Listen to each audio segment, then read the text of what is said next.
Mà lại hầu vừa mà sáng thôi này thì thử nữa bận người em mà leo rồi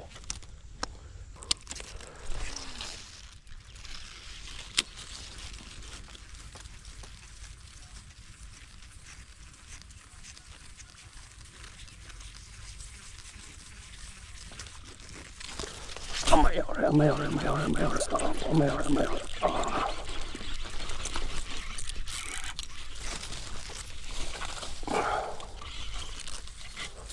thì phải là thế làm trên này có trò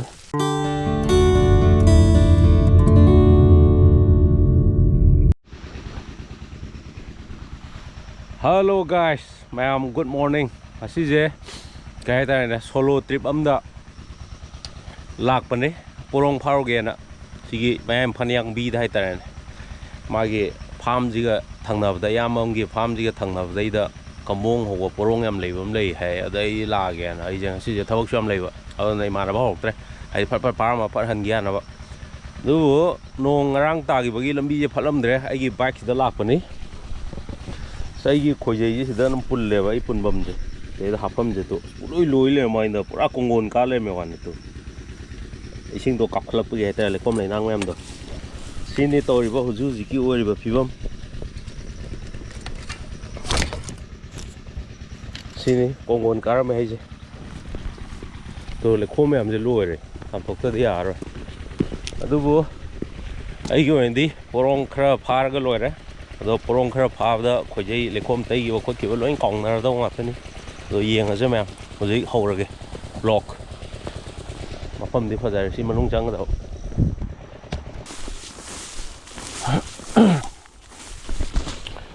lei ra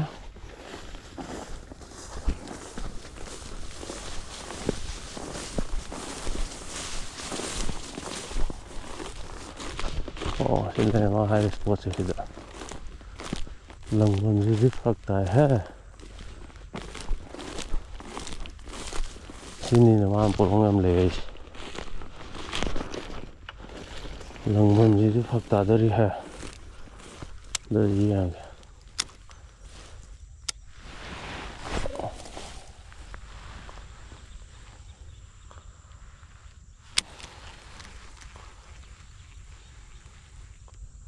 lấy porong này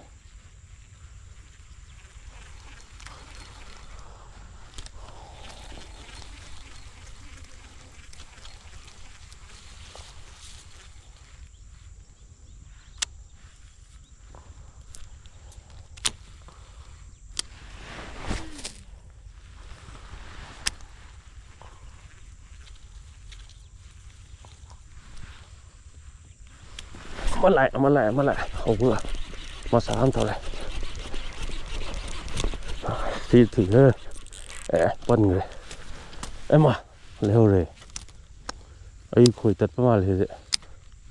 ngồi thôi nè hàng ngồi phần mầm đấy sẽ nghe khăn một cái tàu tật hầu lên ô đã xa đi hàng ngồi thôi leo rồi từ bắt ông tật kêu ngay tật bấm dây căng từ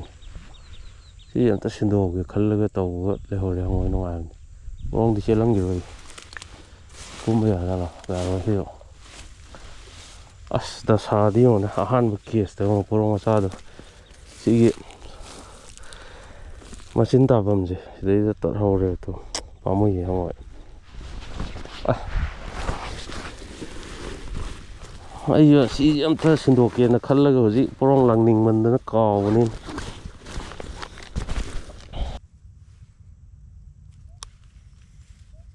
mấy nan thuốc cho giúp porong lì hay đi mấy nan thuốc cho giúp porong lì hay với sakina ulo nên là phá vào ra cái số gì cái porong tôi mày đó hàng ngồi tôi yar nên nằm vô nên mà xì rồi nè có thuốc bằng ngầm rồi porong mà sa nè tôi số gì cái em bị ai post cáp hàng ngồi em bút ra cái post tao chưa chỉ dụ second favorite hàng ngồi này xin nè chỉ anh tao cái past favorite hàng ngồi tôi lấy hậu rồi với yellow mà số tôi tôi phải yellow đi rồi yellow sa pun yellow nam tao cái thì hàng ngồi chỉ Imphal này ꯑꯗꯣ ꯁꯤꯒꯤ ꯃꯈꯣꯡ ꯂꯦꯡꯐꯝꯁꯤꯗ ꯑꯩꯅ ꯄꯣꯔꯣꯡꯗꯣ ꯐꯅꯌꯥꯝ ꯐꯥꯈ꯭ꯔꯦꯕ ꯂꯪꯗꯣ ꯃꯇꯦꯛꯇꯣ ꯀꯛꯊꯠꯂ ꯁꯤꯟꯗꯣꯛꯀꯦ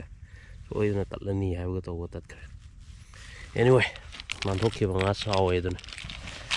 ꯅꯥꯟꯊꯣꯛꯈꯤꯕ ꯉꯥ ꯆꯥꯎꯋꯦ ꯑꯗꯨꯅꯤ ꯍꯧꯕꯒ ꯑꯅꯤꯔꯛꯇꯪ ꯆꯤꯡꯗꯉꯥꯏꯗꯤ ꯇꯧꯏꯗꯣ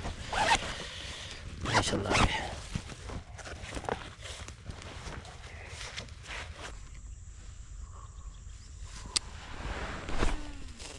ꯌꯥꯎꯋꯦ ꯍꯟꯗꯛꯇꯤ ꯐꯥꯅꯤ ꯀꯝꯄꯜꯁꯔꯤ ꯇꯨ ꯌꯦꯡꯉꯣ ꯇꯨ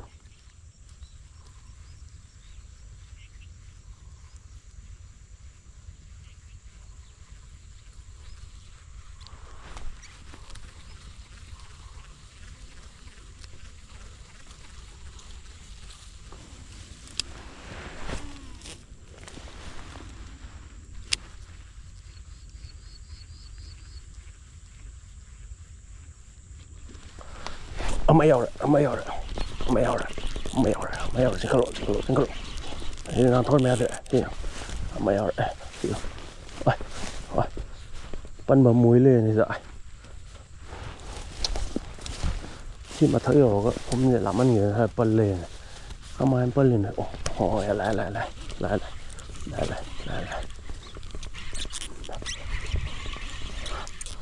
ꯑꯥꯏꯁ ꯐꯖꯩ ꯉꯁꯥꯏ ꯃꯃꯥꯡꯒꯤ ꯅꯥꯟꯊꯣꯛꯎꯁꯨ ꯁꯨꯝꯕꯅꯦꯃꯤ ꯌꯥꯝ ꯄꯤꯛꯄꯗꯤ ꯅꯠꯇ꯭ꯔꯕꯅꯦꯃꯤ ꯇꯨ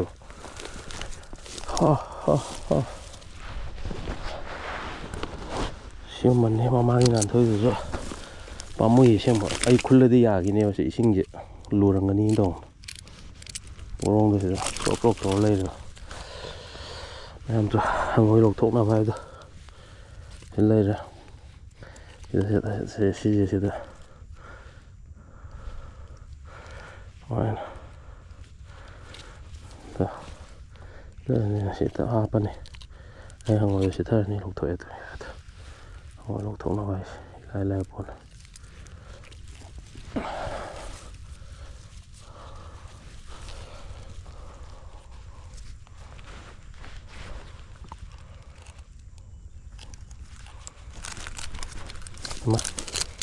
ꯊꯣꯛꯈ꯭ꯔꯦ ꯒ꯭ꯌꯥꯁ ꯐꯥꯔꯁ ꯒ꯭ꯌꯥꯁ ꯂꯩꯔꯦ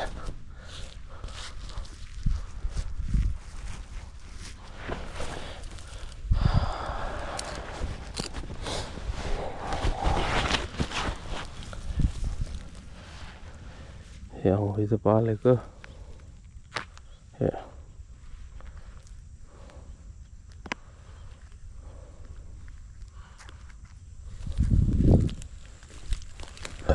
ꯁꯥꯏꯗꯩ ꯂꯪꯁꯦ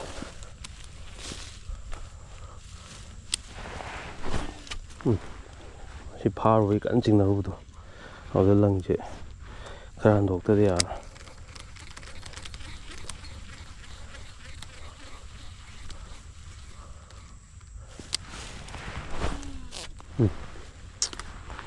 ꯕꯦꯔꯥꯅꯦꯕ ꯂꯪꯁꯦ ꯇꯥꯏꯠ ꯑꯣꯏꯁꯟꯈꯤꯕꯗꯣ ꯐꯥꯕꯒꯤ ꯍꯧꯖꯤꯛ ꯄꯜꯂꯒ ꯀꯟꯅ ꯆꯤꯡꯊꯠꯂꯨꯕꯩ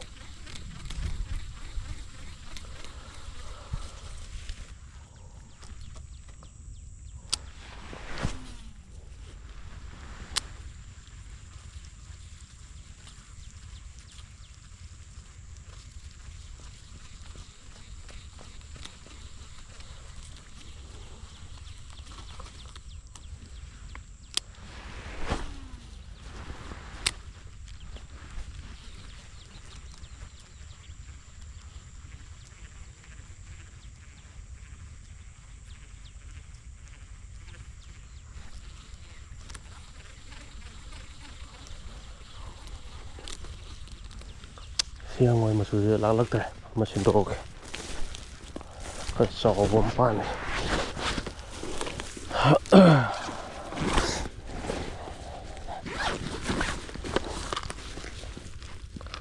ꯒ꯭ꯔꯤꯟ ꯑꯃꯨꯛ ꯄꯥꯟꯁꯤꯔ ꯋꯥꯏꯠꯁꯦ ꯑꯃꯨꯛ ꯇꯧꯋꯦ ꯁꯤꯒꯤ ꯋꯥꯏꯠꯁꯦ ꯌꯥꯝꯅ ꯄꯥꯟꯒꯟꯕꯅꯦ ꯁꯤꯁꯦ ꯁꯤꯅ ꯃꯈꯣꯟꯁꯨ ꯈꯔ ꯍꯧꯋꯦ ꯕꯔꯣ ꯂꯥꯎꯕꯅꯦ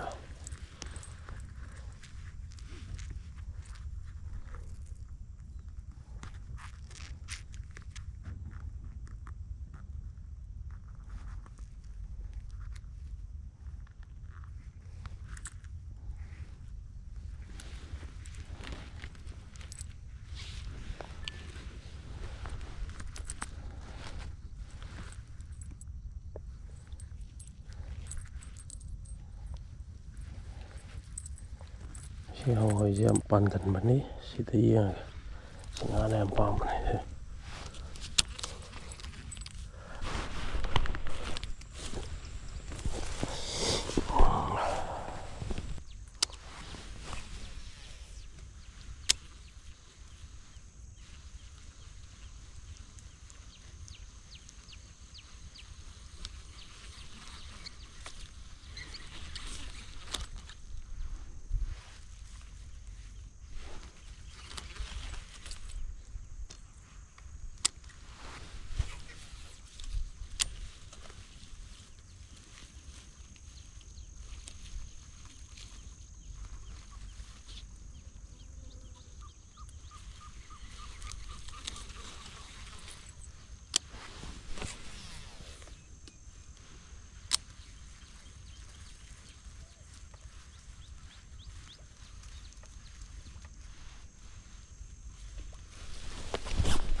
Mira.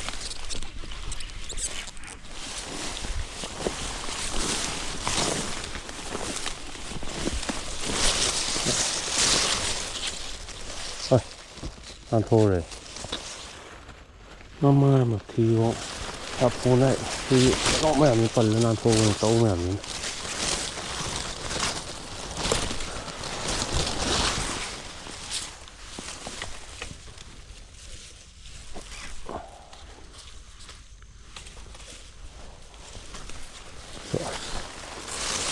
Tấu mẹ mình nó phần lên ăn thô này. Tấu dùng nó phần hầu đều xíu mà. Đó đó. Không ngồi thì mà sao xin được. Thì không ngồi ngủ thì palm đấy mà. Không ngồi ngủ palm đấy. Green nóng tao rồi.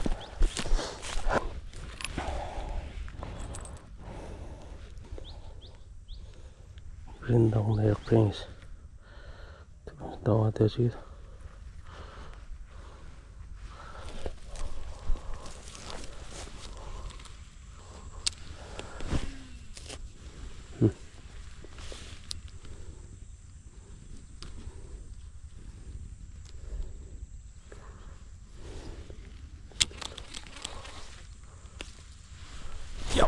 Eo này, rồi. Xin lỗi, eo tiền này. Ai. Lạc bố làm thế. Nhìn xem là.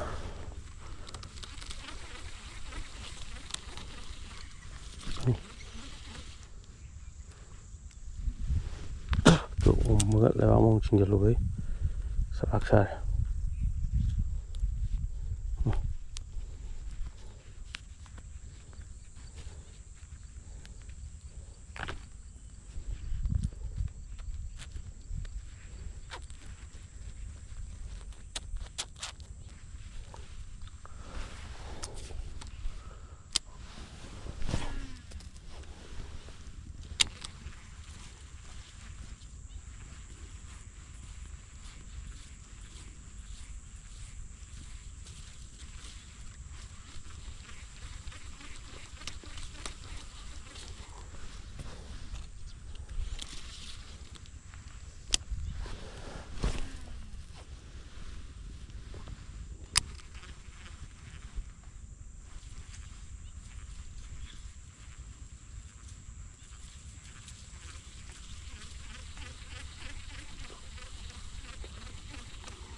Éo ra được mà khi người ta hỏi lùi đấy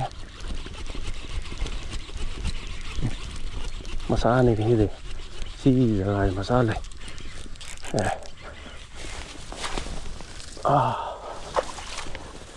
giờ mà xa này được thì ở đây tao truyền được tao cơ anh đi phá đấy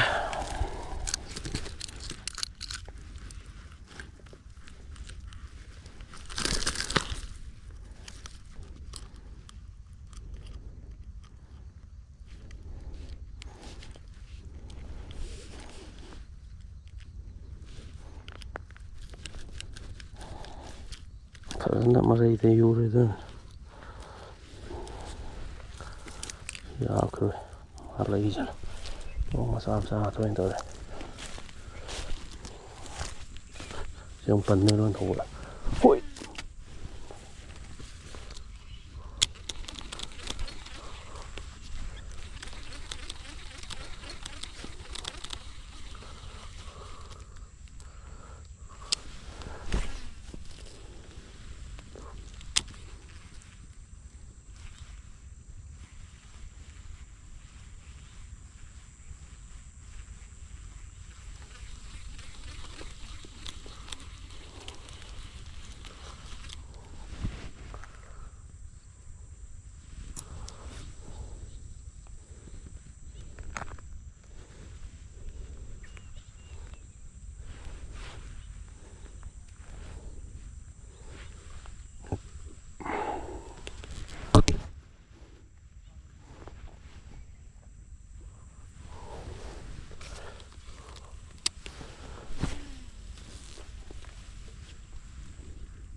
有了，新有了。啊，来，新开始烧火了，ꯑꯗꯨꯗꯤ ꯄꯣꯔꯣꯝ ꯌꯥꯝ ꯍꯥꯞꯆꯤꯟꯕ ꯇꯥꯔꯦ ꯃꯃꯥꯡꯒꯤꯗꯣ ꯍꯥꯞꯆꯤꯜꯂꯝꯗꯕꯅꯤꯅ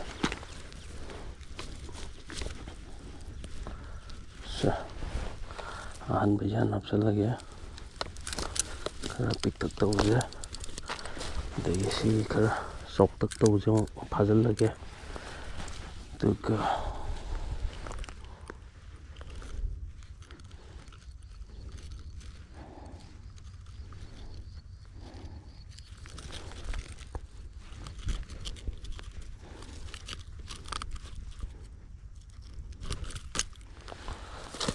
ꯁꯤꯃ ꯑꯗꯨꯝ ꯁꯤ ꯁꯦꯝꯕ ꯌꯥꯔꯦ ꯌꯥꯝ ꯆꯥꯎꯕ ꯅꯠꯇꯦ ꯁꯤ ꯑꯝꯇ ꯐꯥꯗꯕꯕꯨꯗꯤ ꯈꯔ ꯐꯥꯕꯅ ꯐꯩꯅ ꯍꯔꯥꯎꯔꯤꯕ ꯍꯥꯏꯗꯨꯅꯤ ꯑꯍꯨꯝꯗꯤ ꯁꯨꯔꯦ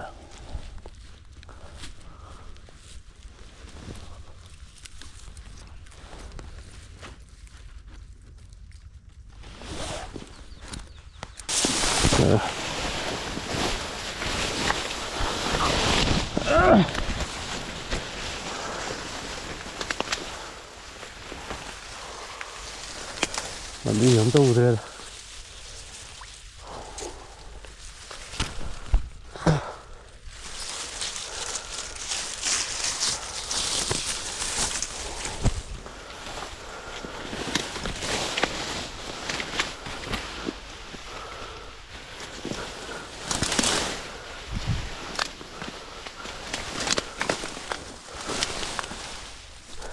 ꯗꯥꯎꯆꯥ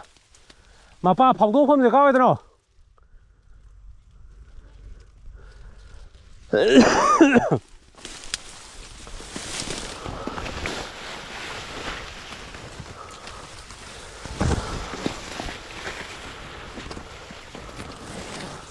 스포트 फजर हमने ये स्पॉट फजर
Thì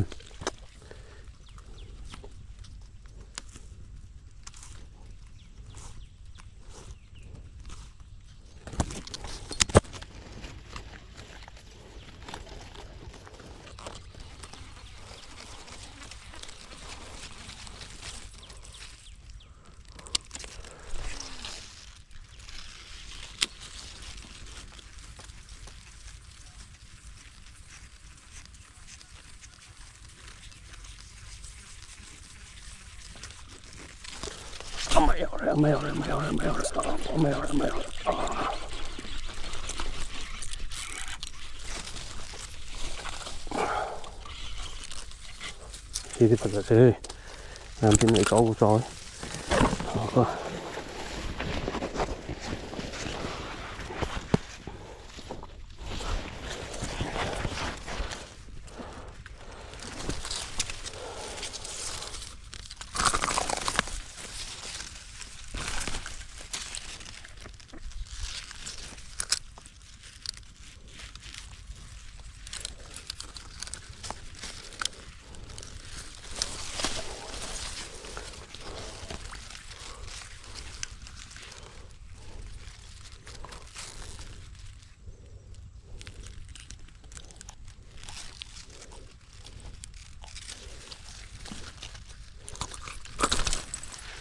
이렇게 이렇게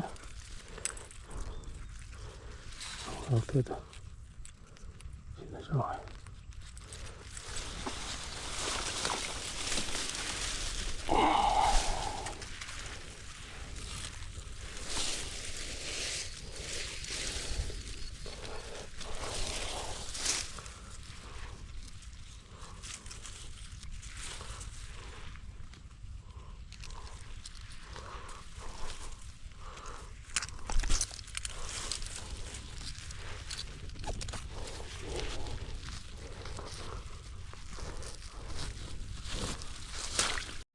Hello guys, hꯧꯖꯤꯛ ꯄꯨꯡ 8 khitang hele ai thau le hodana lo sande adre nga udi am le hori ado ngaira lum pha ga ne matam da am sang ado khoi daw sa si le re mayal mongi khoi gi tikpi gi beman de me amba me khogi moyongi brother elder brother ado magi farm si le re mai junga pa loi le me mai farm si le re andai son du le re farm mari le magi si jo grass cup chom jamri le kilo 3 muk ta re aina khoi mela tau jam ne adre nga pamure adai sigi ai nga sai porong hongi duna sigi keno jine ba napi nga ngai je si jo daw sai farm ne ado nga di yok tri ba andak lobo kui dri hai ado na wai mamang sei do he na porong phan wai dam ne ado handak ti napi aroi bi songjin gi duna space am leitre ado ne khoi ma ai fan da ai mathang dong lakhini nga sigi wen di porong ngasai ama angoi ga plap tar hodu ga manga di manga oi de ne do in hand da koi mari phau re mari do yeng je mem so wam di aw tai di no medium ngak ta ne sida lei ra ai do ke si lei ra ko si je nam chaw re yamna pikpa makti na tre adagi si je no ya re yam pikpo oi dre po hungi size adu ma ta ne kilo ngani na thok re do hoi kilo me su mom na thok re hangoi pulo yo ani lei re aduga sina kilo makai chang adagi sina khaitang 100 kilo makai yok dong ande porong mari manga phaja ga da mari yoin phar mayam sini ngasi gi video mathang du nongai ba nam no hanar ke ado daw we are den bwa pai daw da di tanan thok pu du mayam togale ado mathang nong thenars mayam bye bye mayam like comment subscribe to film bro hoji 50k over gi am ti nongai ba timing 100k am tu ni wala thank you